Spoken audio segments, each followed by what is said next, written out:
नमस्कार विद्यार्थी मित्रांनो, या व्हिडिओमध्ये आपल्याला कार्बन आणि त्याच्याशी संबंधित सर्व टॉपिक्स यांच्यावर मागच्या वर्षांमध्ये विचारल्या गेलेल्या प्रश्नांचं विश्लेषण करायचं आहे. पहिला प्रश्न घेऊयात. खालीलपैकी कार्बनचे ॲलॅट्रॉप कुठले ते सांगा. म्हणजे समस्थानिक. ॲलॅट्रॉप म्हणजे समस्थानिक. आता बघा, आपल्या सायन्स ऑल इन वन पुस्तकामध्ये हे ॲलॅट्रॉप्स या ॲलॅट्रॉप्सच्या आकृत्या आणि त्याचबरोबर डिस्क्रिप्शन पण दिलेलं आहे. डायमंड म्हणजे हिरा, ग्राफाईट, नंतर लॉन्सेडेलाईट, हे फुलेरिन्स वेगवेगळे, ॲमॉर्फस कार्बन म्हणजे अस्फटिकी, कार्बन नॅनोट्यूब, हे सगळे फॉर्म्स दिलेले आहेत. आता पर्याय जर आपण बघितले, डायमंड म्हणजे हिरा, हे कार्बनचं ॲलॅट्रॉप आहे म्हणजे समस्थानिक आहे. ग्रॅफाईट आहे आपल्याला माहिती आहे. फुलरिन्स आपल्याला माहिती. कार्बन हॅलाइड्स जे आहेत हे प्रत्यक्षात कार्बनचं अपरूप नाही, समस्थानिक नाही. समस्थानिकामध्ये काय असतं की कार्बनच असतो, फक्त तो वेगवेगळ्या फॉर्म्समध्ये असतो. म्हणजे हिऱ्यामध्ये त्याची विशिष्ट रचना असते स्फटिकांची, ग्रॅफाईटमध्ये वेगळी रचना असते, फुलेरिन्स असतात ते अशा पद्धतीने बॉलसारखे असतात. ॲमॉर्फस म्हणजे त्याला असा विशिष्ट कुठला आकार नसतो. नॅनोट्यूब म्हणजे ट्यूबसारखा असतो. म्हणजे कार्बन तोच असतो, फक्त त्याचे फॉर्म्स वेगळे असतात. कार्बन हॅलाइड्स हे मात्र संयोगी आहेत, कंपाऊंड्स आहेत कार्बन आणि हॅलोजन्सचे. त्याच्यामुळे ते अपरूप नाही. कार्बन हॅलाइड्स हे अपरूप नाही. ओके, म्हणजे मग अपरूप कुठले आहेत? ब, क आणि ड. म्हणजे हा जो दुसरा पर्याय आहे ब, क आणि ड हा योग्य आहे. पुढचा प्रश्न, which is the highest quality of hard coal, म्हणजे टणक कोळशापैकी सर्वाधिक गुणवत्ता असणारा कोळसा कोणता? स्टाफ सिलेक्शन कमिशनमध्ये 2016ला विचारला गेलेला प्रश्न आहे. बघा, आपल्या पुस्तकामध्ये आपण दगडी कोळसा आणि त्याचे सगळे वेगवेगळे प्रकार, पीठ, लिग्नाईट, बिट्युमिनस, अँथ्रासाईट दिले आहे. आणि अँथ्रासाईटमध्ये स्पष्ट उल्लेख आहे बघा की अँथ्रासाईट हे कोळशाचे सर्वात शुद्ध व सर्वाधिक गुणवत्तेचे स्वरूप म्हणजे अँथ्रासाईट होय. ओके, हा शुद्ध कठीण टणक, ठीक आहे. आणि याच्यात कार्बनचं प्रमाण सुमारे 95% असतं. ओके, म्हणजे काय? अँथ्रासाईट हे आपलं उत्तर आहे. Which of the following acts as best absorbent. Absorbent म्हणजे शोषक, म्हणजे ज्याच्यामध्ये कुठला पदार्थ शोषला जातो. तर बघा, आपल्या पुस्तकामध्ये चारकोल हा जो टॉपिक आहे, चारकोलमध्ये एक प्रकार आहे ॲक्टिव्हेटेड चारकोल, म्हणजे क्रियान्वित केला गेलेला चारकोल. तर विशिष्ट तापमानाला जर चारकोलला तापवलं, त्याची जी शोषण क्षमता असते, ॲब्सॉर्प्शन कॅपॅसिटी असते, ही खूप वाढते आणि त्याला आपण ॲक्टिव्हेटेड चारकोल म्हणतो. आणि हा ॲक्टिव्हेटेड कोकोनट चारकोल हा सगळ्यात उत्तम शोषक मानला जातो. ओके, म्हणजे ॲक्टिव्हेटेड कोकोनट चारकोल हे आपलं उत्तर आहे. संपृक्त हायड्रोकार्बन म्हणजे सॅच्युरेटेड हायड्रोकार्बन्समधील 2 कार्बन अणूंमध्ये डॅश डॅश असतो. एकेरी बंध का दुहेरी, तिहेरी का आयनिक बंध? बघा, आपल्या पुस्तकामध्ये आपण याचे डिटेल डिस्क्रिप्शन्स तर दिलेले आहेत, पण त्याचबरोबर हा एक प्रकारचा फ्लोचार्ट दिलेला आहे किंवा डायग्राम दिली की हायड्रोकार्बन्सचं वर्गीकरण कसं होतं. त्याच्यामध्ये ओपन चेन, क्लोज चेन हे 2 मुख्य प्रकार असतात. ओपन चेनमध्ये सॅच्युरेटेड आणि अनसॅच्युरेटेड, व पुन्हा अनसॅच्युरेटेडमधले हे 2 प्रकार. तर संपृक्त म्हणजे सॅच्युरेटेडची डेफिनेशनच मुळात अशी असते की ज्या कार्बन अणूंमध्ये एकेरी बंध असतो, फक्त एकेरी बंध. बघा, इथे आपण सॅच्युरेटेड हायड्रोकार्बनची डेफिनेशन दिलेली आहे. ज्या हायड्रोकार्बनच्या रचनेत सर्व कार्बन अणूंमध्ये फक्त एकेरी बंध असतो, त्यांना संपृक्त हायड्रोकार्बन्स म्हणतात. ओके, म्हणजे सॅच्युरेटेड हायड्रोकार्बन्समध्ये एकेरी बंध असतो. सर्वसाधारण सूत्र अल्काइन्ससाठी डॅश डॅश असतं. सर्वसाधारण सूत्र म्हणजे जनरल फॉर्म्युला अल्काइन्ससाठी.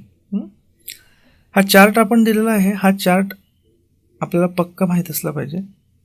सर्वसाधारण सूत्र जे आहे अल्काइन्ससाठी ते काय आहे? CN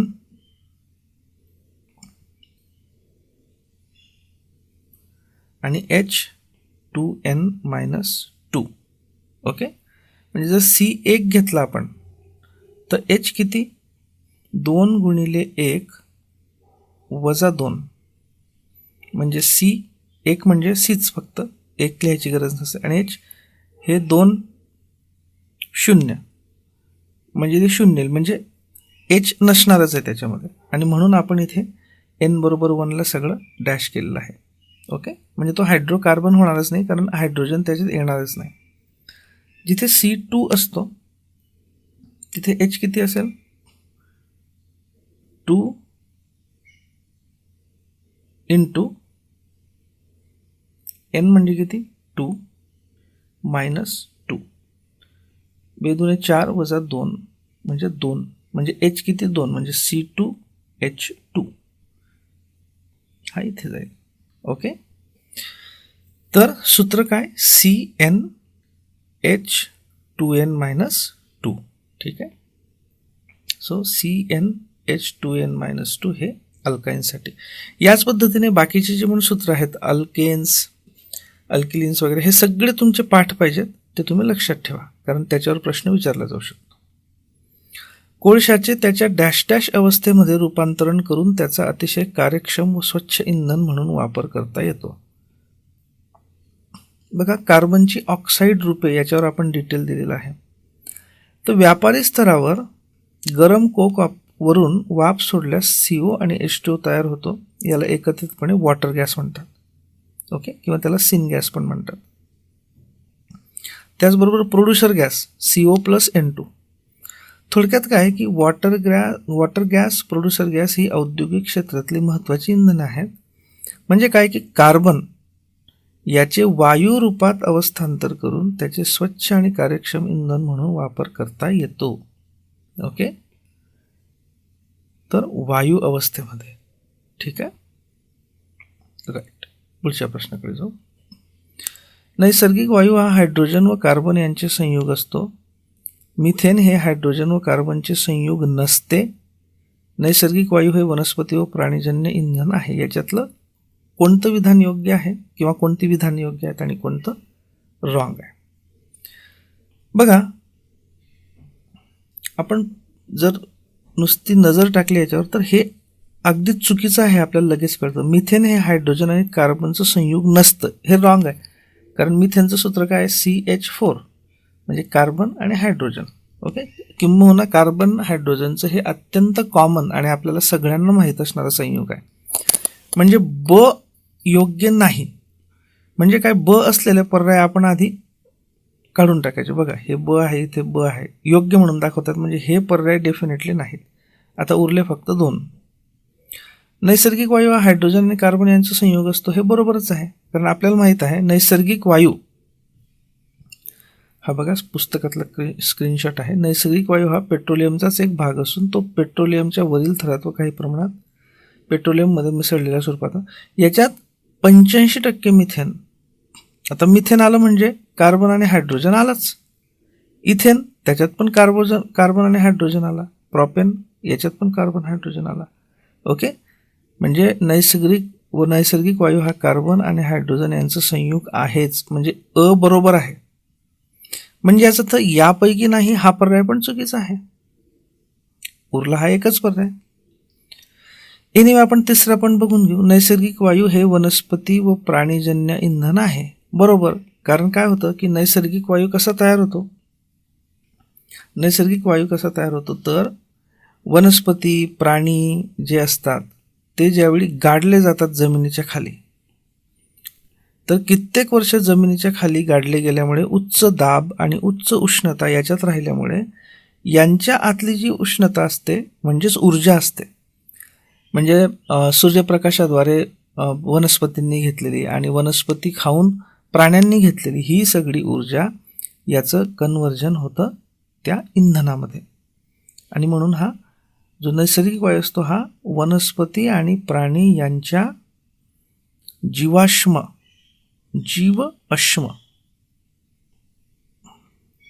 म्हणजे मृत त्यांच्या बॉडीज यांच्यापासून तयार होतो. त्याच्यामुळे क हा पर्याय देखील योग्य आहे. तर योग्य पर्याय अ आणि क. नैसर्गिक वायूमध्ये डॅश डॅशचे प्रमाण मुख्यत्वे करून असते. नैसर्गिक वायूमध्ये बघा 85% मिथेन असतो, 10% इथेन, 3% प्रोपेन रफली. म्हणजे सगळ्यात जास्त प्रमाण मुख्यत्वे कशाचं असतं? मिथेनचं.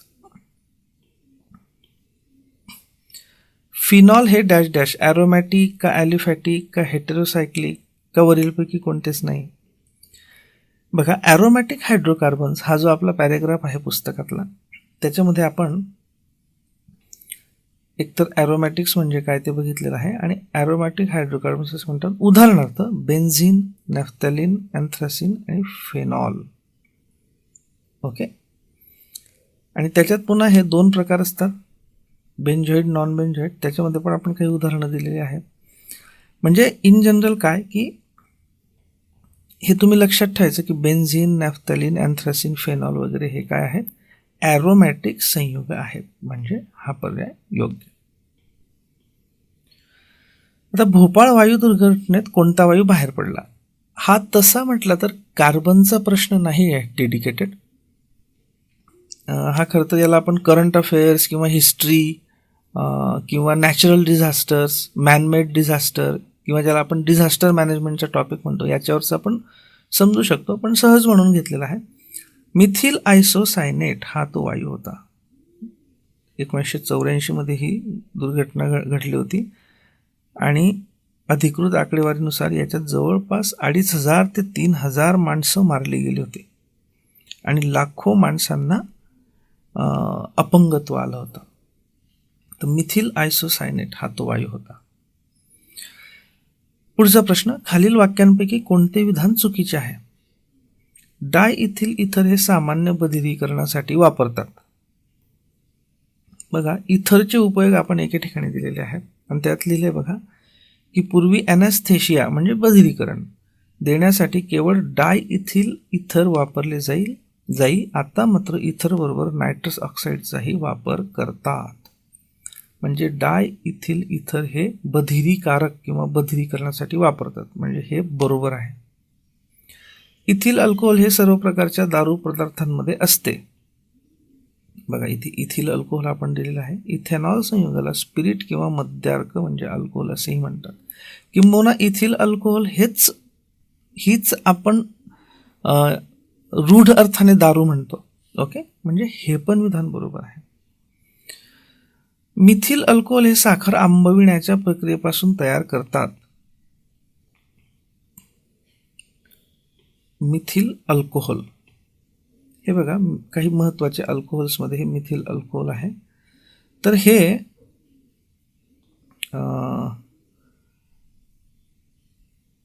सध्या एन्झाईमच्या उपस्थितीत कार्बन डायऑक्साईड वायू व हायड्रोजन वायूच्या थेट संयोजनाने मिथेनॉल तयार केले जाते. म्हणजे साखर आंबवण्याच्या प्रक्रियेशी याचा संबंध नाही, हे चुकीचं आहे. इथिलीन ग्लायकॉल हे साधारणपणे ऑटोमोबाईल इंजिनमध्ये अँटीफ्रीज म्हणून वापरतात. आता हा जो पॅराग्राफ मी तुम्हाला दाखवतोय पुस्तकातला हा दैनंदिन जीवनातील विज्ञान या टॉपिकमधला आहे. कारण बऱ्याचदा प्रश्न हा डेडिकेटेड एकाच टॉपिकमधला असेल असं नाही, ती माहिती वेगवेगळ्या प्रकरणातली असू शकते. तर बघा की अँटीफ्रीज द्रावणे हा आपण दैनंदिन जीवनातल्या विज्ञानातला एक टॉपिक घेतलेला आहे. तर ते नेमकं काय असतं हे आपण दिलेलं आहे आणि त्याच्यामध्ये ethylene glycol, propylene glycol, propylene glycol, methyl इथर हे दिलेले आहे. म्हणजे ही अँटीफ्रीज द्रावण आहेत. ओके, ठीक आहे. आणि यांचा उपयोग काय होतो? थंड प्रदेशामध्ये पाण्याचा फ्रीजिंग पॉईंट कमी करण्यासाठी.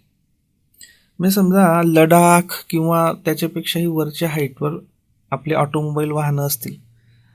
आता बऱ्याच मशीन्समध्ये पाण्याचा उपयोग कूलंट म्हणून करतात, म्हणजे इंजिनला थंड ठेवण्यासाठी. आता अशा अत्यंत थंड प्रदेशामध्ये हे कूलंट म्हणून जे पाणी आहे हे पाणी या पाण्याचं बर्फ होऊन जाईल आणि त्या मशीनची ती पाणी वाहून नेणारी पाईप्स फुटतील. म्हणून मग काय करतात, ही अँटीफ्रीज द्रावणं त्या पाण्यामध्ये टाकतात. त्याच्यामुळे काय होतं की पाण्याचा फ्रीजिंग पॉईंट हा 0 डिग्रीपेक्षा कमी होतो आणि उत्कलनांक पण त्याचा वाढतो. ओके. आणि त्याच्यामुळे काय होतं मग की अतिशय थंड वातावरणामध्ये सुद्धा पाण्याचं लवकर फ्रीजिंग होत नाही आणि त्याच्यामुळे त्याचा कूलंट म्हणून किंवा इतर कुठल्याही गोष्टीसाठी वापर करता येतो. तर ही ती अँटी फ्रीज द्रावण आहेत. तर इथिलीन ग्लायकॉल हे अँटीफ्रीज म्हणून वापरतात, म्हणजे हे पण बरोबर आहे. म्हणजे चुकीचं विधान हे आहे. आता पुढच्या प्रश्नाकडे वळूयात आपण.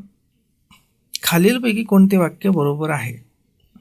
जास्त वास येणारे द्रव इथाईल मेरकाप्टन हे LPG मध्ये मिसळण्यात येते आणि तो गॅस गळती शोधतो. बघा, पेट्रोलियम या टॉपिकमध्ये आपण इथे लिहिलेलं बघा की घरगुती सिलेंडरमधून LPG वायूची म्हणजे ब्युटेनची गळती शोधण्यासाठी त्यात इथाईल मेरकाप्टन मिसळला जातो, कारण त्याला तीव्र वास असतो. म्हणजे काय होतं की त्याच्यामध्ये LPG मध्ये मिसळलं तर आता समजा नॉर्मल LPG असतं तर त्याचा वास तीव्र नसता, त्याच्यामुळे तो वायू गळती झालेलाही आपल्याला कळला नसता.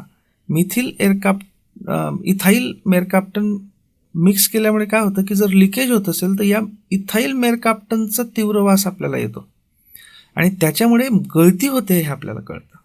ओके. आणि मग आपण त्याच्यावर उपाययोजना करू शकतो. सो दोन्ही वाक्य अ आणि ब ही बरोबर आहेत. गारव्यासाठी रेफ्रिजरंट म्हणून काय वापरतात? त्यानंतर वातानुकूलित यंत्रात प्रशीतक म्हणजे कूलिंग एजंट म्हणून काय वापरतात? या दोघांची उत्तर आहेत फ्रिऑन किंवा क्लोरोफ्लोरोकार्बन्स. ओके. तर याच्यामध्ये हे उत्तर आहे 1 आणि या प्रश्नामध्ये 4, पण उत्तर तेच आहे फ्रिऑन. ओके, ठीक. खालीलपैकी जीवाश्म इंधन कोणते?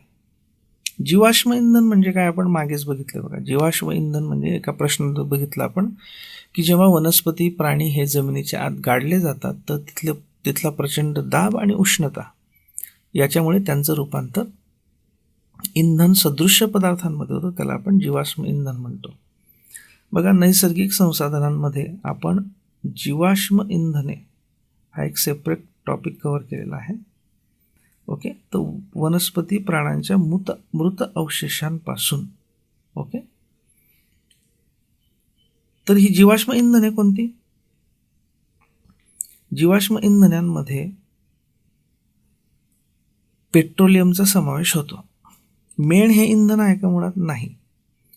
आता लाकूड जे आहे, लाकूड हे तशा अर्थाने जीवाश्म इंधन नाही, कारण ते गाडल्या गेलेल्या प्राणी किंवा वनस्पतींपासून तयार झालेलं नाही. नॉर्मल एखादं झाड असतं, त्या झाडाची फांदी पण आपण तोडून इंधन मधून वापरतो, मग ते जीवाश्म झालं का? नाही, कारण ते काही गाडलं गेलेलं नव्हतं. ओके.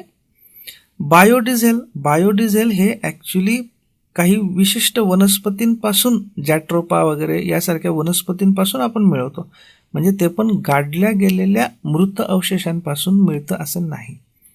म्हणजे पेट्रोलियम हे योग्य उत्तर आहे. जैववायूमध्ये 60% प्रमाण कशाचं असतं? तर जैववायू बघा, बायोमास ऊर्जा हा एक टॉपिक आपण कव्हर केलेला आहे आणि त्याच्यामध्ये बघा की बायोमास ही जैविक ऊर्जा आहे. बायोगॅस, गोबर गॅस हे त्याचे एक्झाम्पल्स आहेत. बायोगॅसमध्ये 60 ते 75% मिथेन असतो. म्हणजे मेजर कॉन्ट्रीब्युशन कशाचं असतं? मिथेनचं, 60 ते 75%. ओके. नेक्स्ट, कोळशाच्या डिस्ट्रक्टिव्ह डिस्टिलेशनने औद्योगिक रसायने प्राप्त होतात. डिस्ट्रक्टिव्ह डिस्टिलेशन कसे केले जाते? बर्फाच्या साह्याने का, हवेच्या साह्याने का, पोकळीत का, जमिनीखाली? पोकळीत म्हणजे ॲक्च्युली यांना म्हणायचं आहे निर्वातात, म्हणजे व्हॅक्यूममध्ये. ओके, निर्वात किंवा व्हॅक्यूम. तर बघा, कोळशाचे भंजक ऊर्ध्वपातन असा एक पॅराग्राफ आपल्या याच्यामध्ये आहे. हवेच्या अनुपस्थितीत आणि निर्वात पोकळीत. ओके, म्हणजे विदाऊट एअर आणि निर्वात पोकळीत म्हणजे व्हॅक्यूममध्ये. मग इथला योग्य पर्याय कोणता? पोकळीमध्ये म्हणजेच व्हॅक्यूममध्ये. काष्ठजन्य अल्कोहोल म्हणजे काय? म्हणजे मिथॅनॉल का इथॅनॉल का बेन्झिल अल्कोहोल का आयसोप्रोपिल अल्कोहोल. बघा, मिथिल अल्कोहोल याच्यावरची जी नोट आहे त्याच्यात आपण इथे म्हटलं आहे की मिथॅनॉललाच वूड स्पिरिट किंवा काष्ठजन्य अल्कोहोल किंवा क्रूड अल्कोहोल असेही म्हणतात, कारण पूर्वी ते लाकडाचे ऊर्ध्वपातन करून मिळवले जात असे. ओके, म्हणजे मग काष्ठजन्य अल्कोहोल कशाला म्हणतात? मिथॅनॉलला. पुढच्या प्रश्नाकडे वळू आपण. डॅश डॅशच्या पाण्यातील द्रावणाला व्हिनेगार म्हणतात. ॲसिटिक ॲसिडच्या विरल द्रावणाला डॅश डॅश म्हणतात. दोन्ही प्रश्न एकाच प्रकारचे आहेत. तर इथे तुम्ही बघाल इथेनॉइक आम्ल, यालाच ॲसिटिक आम्ल म्हणतात. बघा, इथेनॉइक आम्ल 5 to 8% हे पाण्यात टाकलं तर त्यापासून व्हिनेगार बनते. ओके, म्हणजे 5 ते 8% म्हणजे विरल द्रावण. ॲसिटिक ॲसिड याला काय म्हणतो आपण? व्हिनेगार. कशाच्या पाण्यातील द्रावणाला व्हिनेगार म्हणतो आपण? Acetic acid. ओके, हे दोन्ही प्रश्न आपल्याला याच्यातनं क्लिअर होतात. पुढचा प्रश्न, which is non as carbolic acid. Carbolic acid कशाला म्हणतात? तर बघा, अल्कोहोल, फेनॉल्स, इथर्स याच्यामध्ये आपण हे दिलेलं आहे. फेनॉल्सला मोनोहायड्रोबेन्झेन किंवा बेन्झेनॉल किंवा कार्बोनिक आम्ल म्हणजे कार्बोनिक ॲसिड असेही म्हणतात. ओके, सो फेनॉल याला आपण कार्बोलिक आम्ल असंही म्हणतो. ही पण नावं लक्षात ठेवा, मोनोहायड्रोबेन्झेन आणि बेन्झेनॉल. सूर्यापासून मिळणारी ऊर्जा ही खालील कोणत्या कारणांनी मिळते? आता हे पुनर्निर्मितीक्षम म्हणजे ज्याला आपण म्हणतो रिन्युएबल किंवा अपारंपरिक म्हणजे नॉन कन्व्हेन्शनल हे आपण दिलेलं आहे. त्याच्यामध्ये सूर्यामध्ये केंद्रकीय संमिलनाद्वारे न्यूक्लिअर फ्युजन. ओके, न्यूक्लिअर फ्युजनमध्ये काय होतं की 2 किंवा त्यापेक्षा अधिक लाईट म्हणजे हलक्या मूलद्रव्यांचं एकत्रीकरण होतं, केंद्रकांचं एकत्रीकरण होतं आणि त्या प्रोसेसमध्ये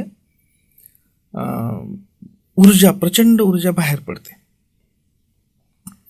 हे खरं तर आपण रेडिओ ॲक्टिव्हिटी याच्यामध्ये सुद्धा बघितलेलं आहे. त्याच्यामुळे हा प्रश्न आपण रेडिओ ॲक्टिव्हिटीचा प्रश्न म्हणून पण ट्रीट करू शकतो.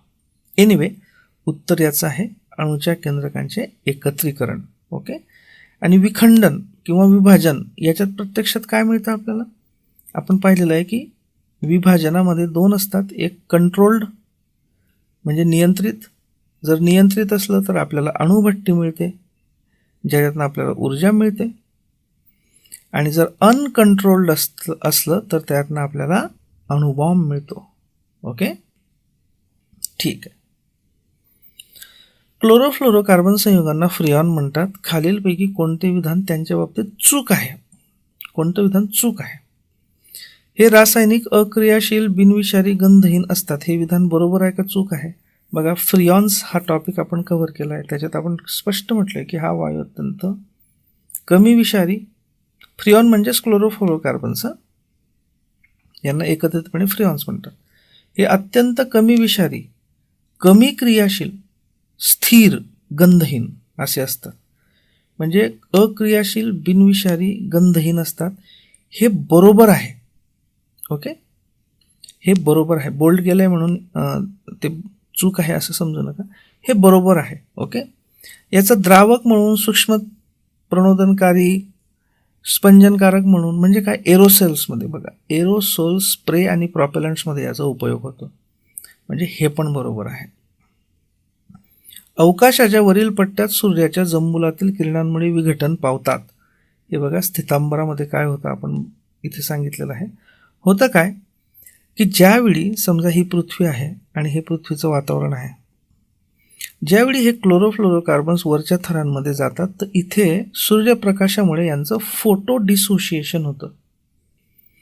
याला काय म्हणतात? Photo dissociation. म्हणजे फोटो म्हणजे प्रकाशामुळे आणि डिसोशिएशन म्हणजे विघटन. तर फोटो डिसोशिएशन होतं. आणि याच्यातले जे हॅलोजन्स असतात,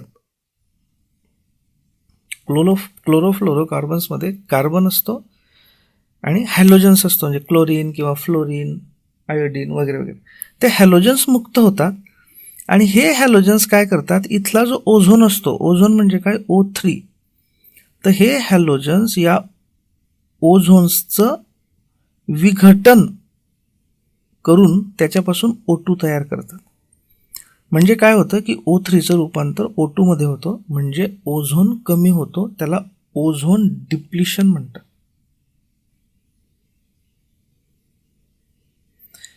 आणि त्याच्यामुळे ओझोन होल तयार होतं आणि त्या ओझोन होलमधून जी हानिकारक अल्ट्राव्हायोलेट किरणं असतात ती आपल्यापर्यंत पोहोचू शकतात. ओके, त्याच्यामुळे हे तिसरं विधान पण बरोबर आहे. याचा अर्थ कुठलंच विधान चूक नाही, म्हणजे योग्य पर्याय काय आहे, हे वरीलपैकी कोणतेही नाही, कुठलंही विधान चूक नाही. पुढचा प्रश्न आहे की पाईप्ड नॅचरल गॅस म्हणजे PNG इज यूज फॉर. म्हणजे PNG हा कशामध्ये वापरला जातो, कशासाठी वापरला जातो.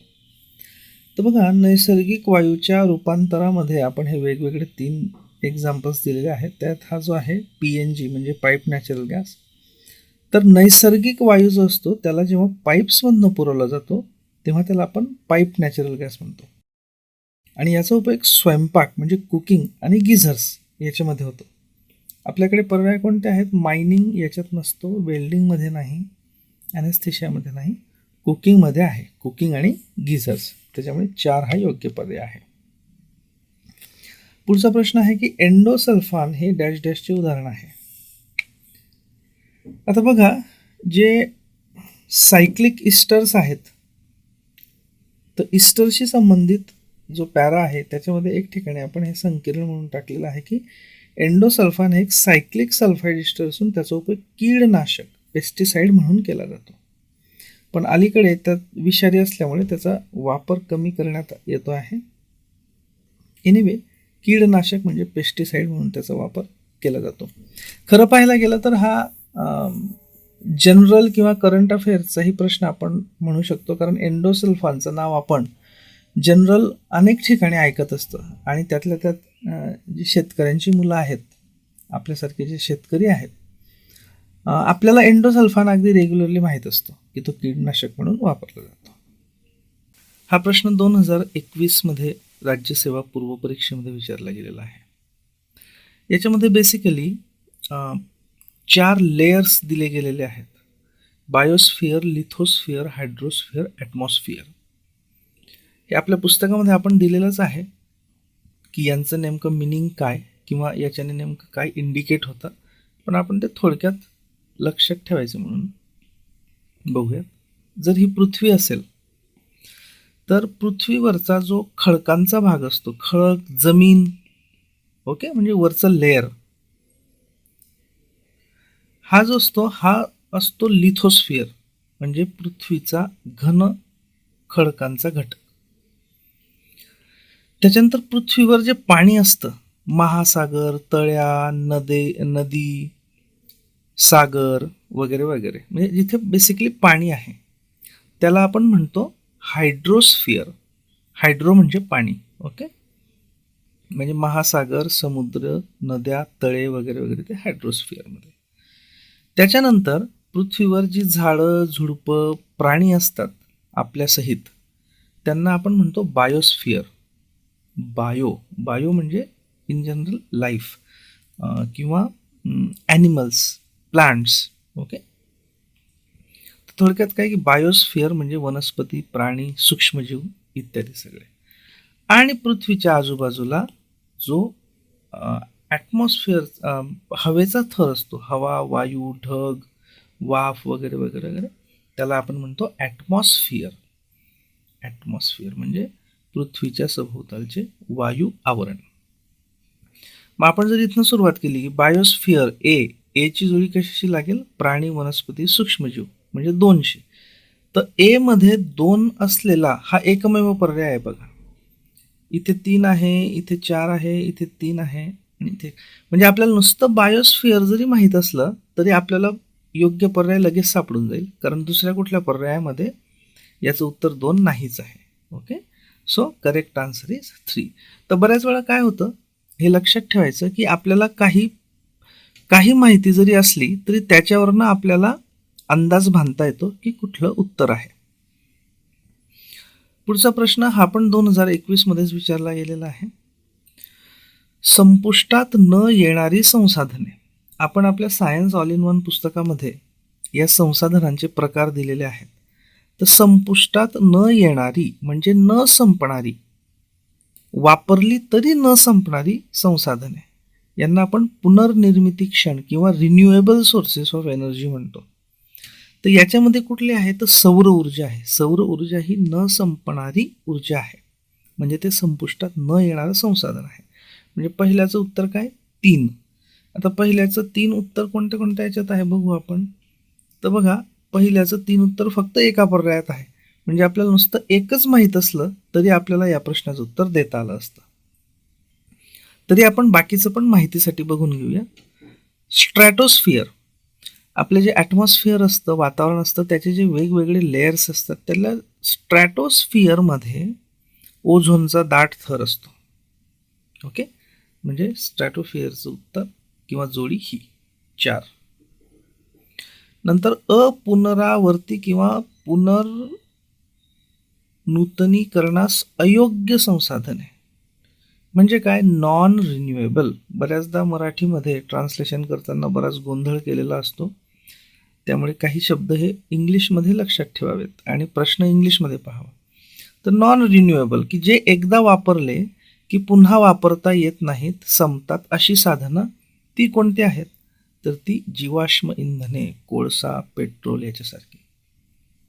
म्हणजे कोळसा जाळला एकदाचा की तो परत मिळवता येत नाही आपल्याला, आणि तो खूप वेळ वापरत गेलं तर त्याचे साठे संपतील, म्हणजे तो पुनर्निर्मितीक्षम नाही, नॉन रिन्युएबल आहे. ओके, सो त्याची जोडी 2. नंतर क्लोरोफ्ल्युरोकार्बन्स म्हणजे CFCs, याच्यावर आपण खूप डिटेल लिहिलेलं आहे आपल्या पुस्तकामध्ये. क्लोरोफ्ल्युरोकार्बन्स ही अशी संयुग असतात कार्बनची आणि हॅलोजनची की ज्याच्यामुळे ओझोनच्या लेयरला छिद्र पडत आहेत, होल्स तयार होत आहेत. ओके, आणि हे जे CFC आहेत हे कशामुळे तयार होतात तर मानवनिर्मित कृत्ये. म्हणजे पूर्वी क्लोरोफ्लोरोकार्बन्स हे एअर कंडिशनर्स, रेफ्रिजरेटर्स वगैरे यांच्यासाठी वापरले जायचे. आता त्यांचं प्रमाण बरंच कमी करण्यात आलं आहे, जवळजवळ फेज आउट करण्यात आलं आहे.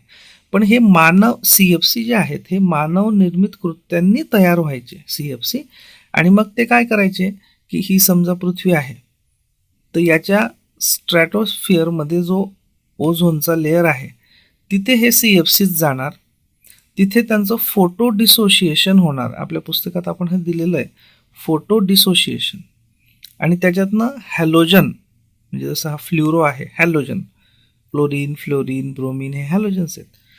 हा हॅलोजन मुक्त होणार. तो हॅलोजन या O3 बरोबर, ओझोन म्हणजे काय O3, या O3 बरोबर त्याची रिॲक्शन होऊन याचं विघटन O2 मध्ये होईल, म्हणजे ओझोनचं रूपांतर O2 मध्ये होतं.